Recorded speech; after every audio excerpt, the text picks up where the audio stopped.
Muse, oh, think of the fatal wrath of Achilles, son of Peleus, who brought innumerable calamities to the armies of Achaea, who sent the souls of many heroes into the underworld, and delivered them for a prey to the hungry dogs.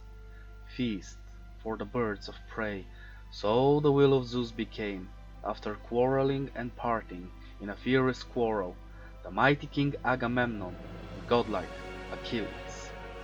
So this is how the epic Iliad by Homer starts 3,500 years ago.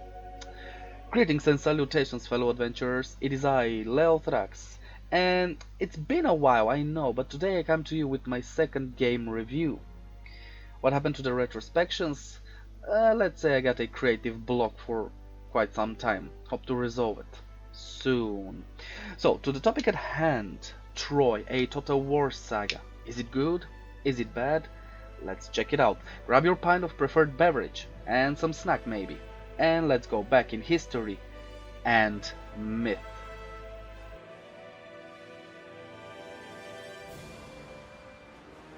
So, what is this? Well, first of all, the Total War games are a series of historical-based grand strategies made by Creative Assembly, where you take control of a nation or faction on a grand map, mostly of Europe.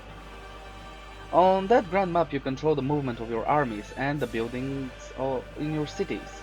On the battle map, however, is the big fun. There you take personal control of your armies divided into divisions, cohorts, regiments, battalions, so on and so on. The most famous feature of those battles is the fact that it tries to be as real as it can. In medieval and ancient times, when there is wind, arrows hardly hit targets, and when it's rainy, muskets and guns fire less frequent, and so on, making surprise attacks through forest or charge down hills, or if you fire uphill, chances are less to hit. Yeah, I said arrows and guns.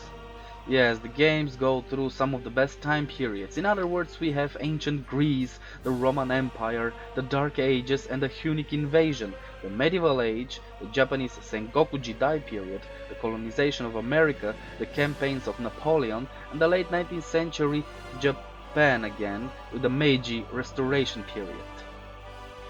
So, if the games are historically based, and this is based on mythology, how can it... Okay, calm down. Creative Assembly made also Warhammer Total War, their grand strategy mixed with the dark fantasy world of Warhammer. Champions, magics, monsters, so why not make a mythology-based game on the real world? And what better epic than the Trojan War? Troy, a Total War saga, is made actually by Creative Assembly Sofia here in my home country of Bulgaria. Let me tell you, as a country that neighbors Greece, we actually grew up with the Greek myths and legends of gods, heroes and their epic deeds. Creative Assembly Sofia was originally known as Black Sea Studios, after part of the team working with Hemimont on Tsar the Burden of the Crown left the studio. They made in 2004 Knights of Honor, for which we now wait a sequel. After some time under Crytek, the company was renamed Black Sea Games and later on bought by Creative Assembly, and it is now known as Creative Assembly Sofia. For those of you who don't know and think of UB Sofia, Sofia is the capital of Bulgaria. And fun fact, until I made this video, I did not know that Creative Assembly Sofia worked on the last 3 expansions of Rome 2, namely Empire Divided, Desert Kingdoms and Rise of the Republic. Troy. Who does not know of the Trojan War? The Trojan Horse. Yes, the virus is called like this for the same fucking reason. The beautiful Helen, the 10 years siege of Troy, and of course of the battle between Achilles and Hector. So how did it start? Well, I have not read the Iliad for quite some time, but the story is really epic and complex to speak about it here and now, with all the gods' mischiefs. So I will put them, the gods I mean, aside. In other words, Menelaus, king of Sparta, and Priam, king of Troy, after years of war, finally settled for peace. Priam sent his 2 sons, the mighty Hector and the beautiful Paris, to Sparta for the peace treaty, where the worst could happen. And it happened. The young Trojan prince Paris fell in love with the beautiful young wife of the Spartan king, and he took her with him to Troy. That angered Menelaus, who went to his brother Agamemnon, and together they took the united Greek armies, the Achaeans, to Troy and laid the siege there for 10 years, until Odysseus came up with the idea of the horse. And hey, I'm not spoiling anything. All of you know that. It's story older than what was it, 3,500 years? Come on, pull your shit together. And of course, as any Total War game, this one will also allow you to relive the events as they happened or change the course of history. So now let's look into the game itself. First we start with choosing between 2 factions, the Danaans and the Trojans. Then you must choose a hero.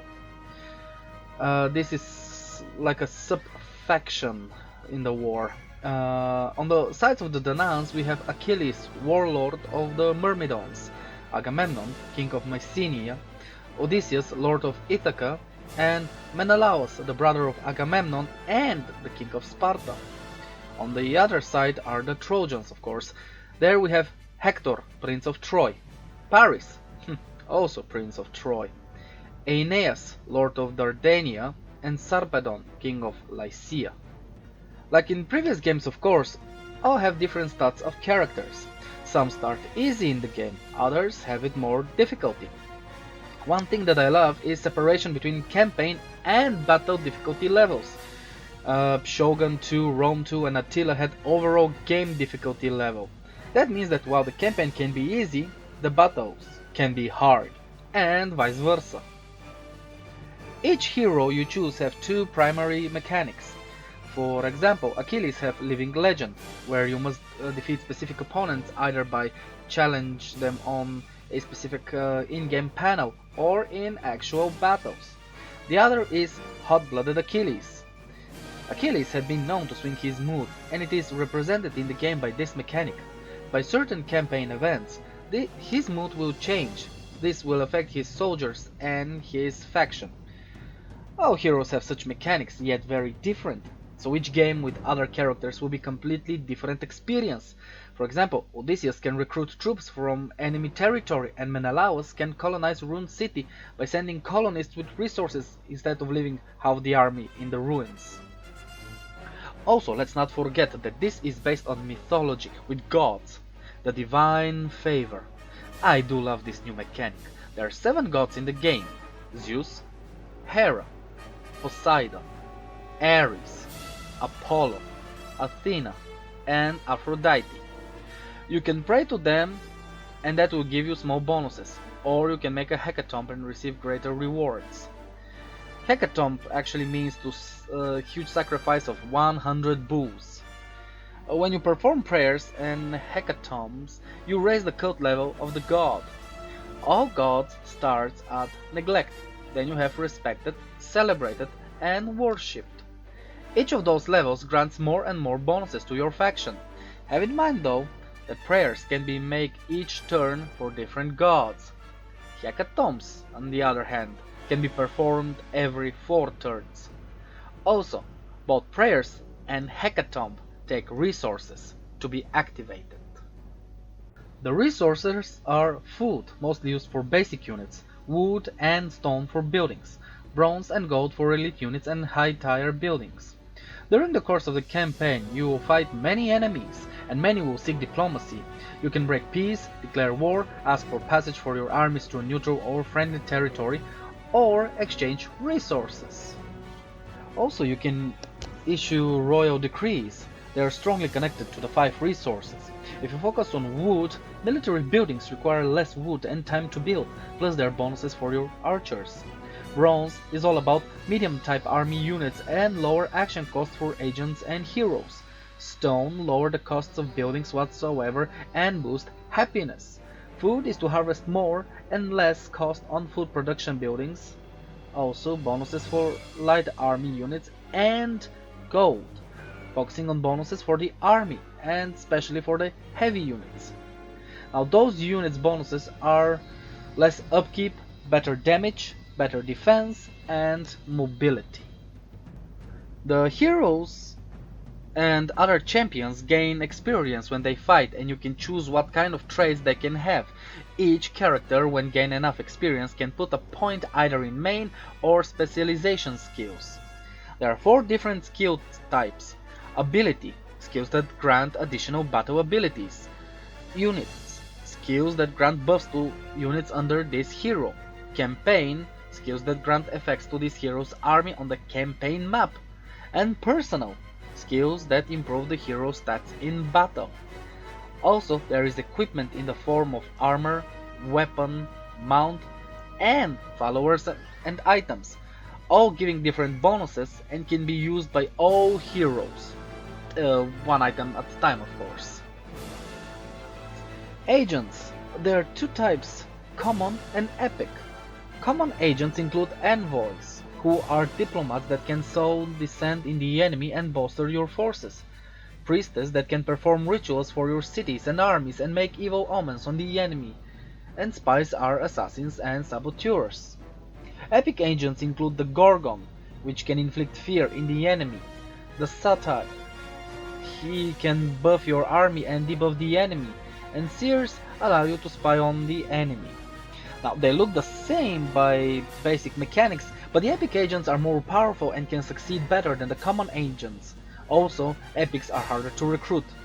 They also can level up and get skills and equipment like the heroes. The campaign map, just like in Rome 2, the Wrath of Sparta DLC expansion, is the Aegean Sea.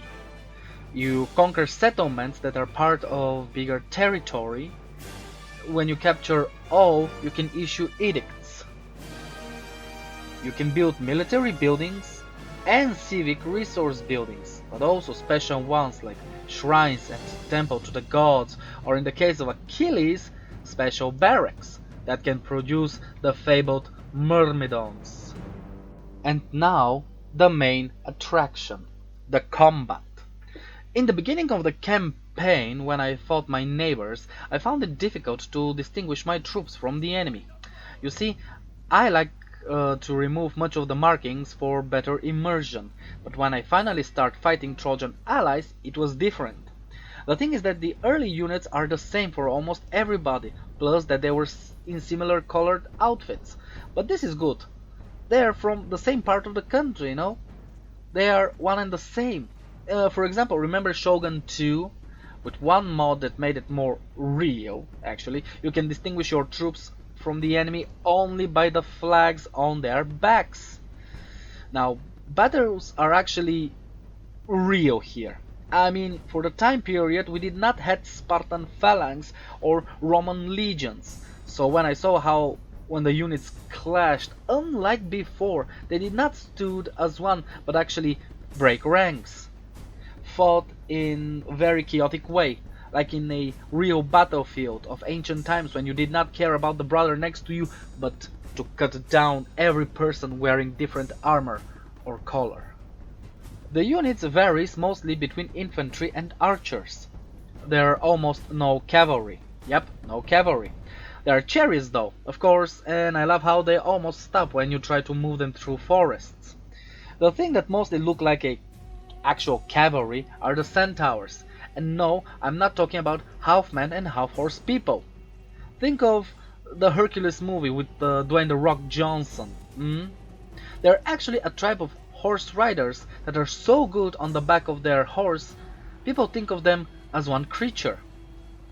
They're mostly melee infantry units in the game. Some can throw a spear or a javelin a couple of times, but mostly melee troops. Soldiers with spears and shields, or sword and shield, or hammer, or axe with shield, or two-handed weapons.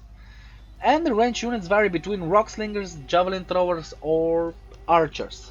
Now some units have very interesting design of armor, but hey, it's mythology. It's supposed to be a little bit fake. There are no monsters in the game, not like in Age of Mythology, but there are special mythical units. For example, centaurs, minotaurs, and cyclops. Here, those are just unique type of human warriors. Centaurs, like I said before, are good at horseback riding, so much that people think of them as a one creature.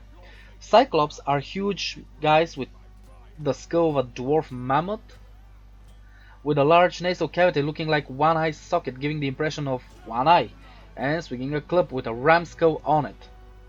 And the Minotaur are two very large warriors with bull skulls as helmets and leather, and carry oversized axes to slaughter their enemies. There are also other mythical units like harpies and sirens. My most favorite part in combat is the Battle of the Heroes. When two champions start to fight one another, it's getting personal, it's choreographed, and it looks beautiful. This with single champions we see for the first time in Warhammer Total War. Before that, characters, aka generals, were part of a unit with general bodyguards. Now, here through the campaign and gaining experience, your heroes earn special skills for which I've already spoken, and some of them can be used during those battles. While the fighting of the army units with one another or with heroes looks chaotic, hero versus hero is epic. Just remember the battle between Achilles and Hector in the movie Troy. Most of the times the units stand aside watching the heroes fighting. One thing that I did not like is that most of the times the losing hero run away. The graphics are actually impressive. Now, I must admit that I played on medium mostly while there are ultra settings, but my little war machine is old now. Still, I'm happy that new games like that even run. Now, there are many options during battles, like turn on and off some of the flora to see better the battles in the forests. There are clouds and god's rays, depth of field, and more. The coloring is good, and it's not eye gouging or anything like this, and it runs smoothly, even in older machines like mine, like I said. And I do must say that I love the artwork of the game. Most pictures in the menus are like the art seen on ancient Greek pottery or walls, and on the campaign map the background are mountains in the same style, and it goes in day-night cycle and change the lights. Also, on the campaign map, the hidden areas are like some sort of a paper, which, when you uncover it, burns away. Very beautiful, I might say. The music. Well, I can only describe it like a little bit of Hans Zimmer here and there, and the soundtrack of 300. Tracks are already on YouTube, so you can go and hear them by yourself. The main menu music, at one point, actually really reminds me of Hans Zimmer's soundtrack to the Da Vinci Code, but just for a brief moment. And I think at 1-2 places you can hear the inspiration from him as well. Well, all other music, at least from what I have heard, is like the soundtrack of 300, truly. I'm not saying that the music of the game is bad, but I already heard it. Still, it has this a little bit of ancient vibe. Now, after all the praises I have given to the game, it's time to say something bad about it. First, when you change the weapons of the character in the equipment menu, they do not change on the hero himself. Not just weapons, but also armor or anything. Not sure if this is on purpose or the developers just left it out.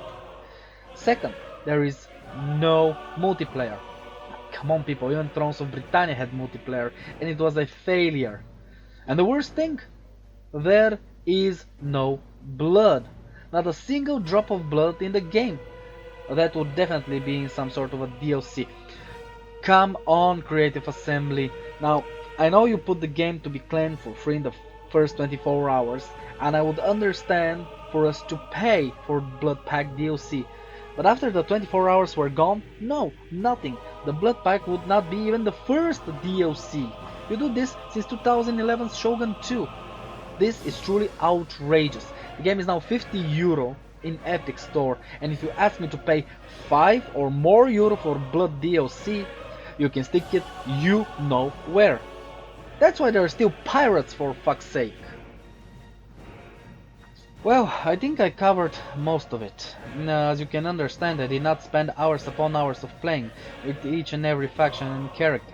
I focused on Achilles, and even my streams are called Achilles, Agony and Ecstasy in 8 streams, just like the Manowar song from 1992. Well, almost. But by the time of this video upload, I will have done 5 of those 8 streams, so if there is more to be discovered, I will revisit it when the DLC Amazons land on somewhere in September and make another video for it. Overall, let me be honest, I love the game. It became one of my favorite after the first 1-2 hours of playing. With classical Total War mechanics and battlefield controls, adding new elements of heroes and gods, plus how fast and epic the battles themselves are, and the heroes' personal fights. The graphics are beautiful, and the music, although somewhat mediocre, is not bad at all. But with the lack of multiplayer and the lack of blood, I give the game a solid 4 out of 5 stars, and for the first time, a actual seal of approval. If they add blood with the next DLC Amazons, I could go for 5 stars, even without multiplayer. I can live without it. But fix this mistake. I hope that the game get more content in less DLCs, and I hope that the next Total War Saga or any game made by Creative Assembly Sofia is going to be even better. For now, I will keep playing this kid non-blood and gore friendly game until next time. Hope to see you in the next video or in my Twitch channel.